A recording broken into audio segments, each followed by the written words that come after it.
દીદી, મેં હમણાં જ આઈયુઆઈ કરાવ્યું અને મેં એવું સાંભળ્યું છે કે તમે પણ મહિના દિવસ અગાઉ જ આઈયુઆઈ કરાવ્યું, તો શું એમાં કમ્પ્લીટ બેડ રેસ્ટ કરવાનું હોય છે? હા હા, એ તો એકદમ સૂતી જ રહે છે, કાંઈ કામ જ ન કરતી, આખો દિવસ બેડ ઉપર સૂતી રહે છે. અને તારા સાસુને જ કહેજે કે મને બધુંય આપે, પાણી જોઈએ તો પાણી આપશે તને.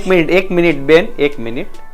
જો તમે આઈયુઆઈ કરાવ્યું હોય, આઈયુઆઈ કરાવ્યું એટલે શું છે કે જે ગર્ભાશય અને આ બીજની કોથળી છે, એટલે કે બીજની કોથળીમાંથી બીજ છૂટું પડે અને અહીંયા પોતાની રીતે આવશે, અને જે નેચરલ ઇન્ટરકોર્સથી સ્પર્મ ડિપોઝિટ બહાર થવાના હોય એ સ્પર્મને ડૉક્ટરે બહાર વોશ કરી પ્લાસ્ટિકની નળીથી ગર્ભાશયની અંદર સુધી ચડાવી દીધા હોય છે.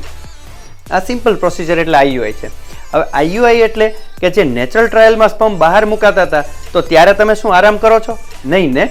પણ ત્યાં તો અમુકનું વધારે સ્પર્મ બહાર કદાચ નીકળી જવાના ચાન્સીસ હોય છે, પરંતુ આઈયુઆઈમાં તો સ્પર્મ અંદર સુધી મૂકેલા હોય છે. આઈયુઆઈ કર્યા બાદ 15-20 મિનિટ્સનો રેસ્ટ મેક્સિમમ એડવાઇસ કરતા હોય છે અમે લોકો, પરંતુ આઈયુઆઈ કર્યા બાદ સંપૂર્ણ આરામ કરવો જરા પણ જરૂરી નથી. તમે તમારી દિનચર્યા રૂટીનલી ફોલો કરી શકો છો.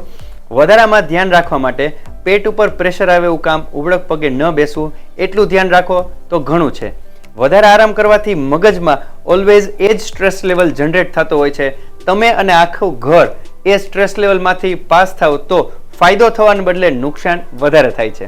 તો આઈયુઆઈ બાદ સંપૂર્ણ આરામ કરવો કમ્પલસરી નથી. અરે સર, થેન્ક યુ. આ ઇન્ફોર્મેશન મને ખૂબ જ કામ લાગી.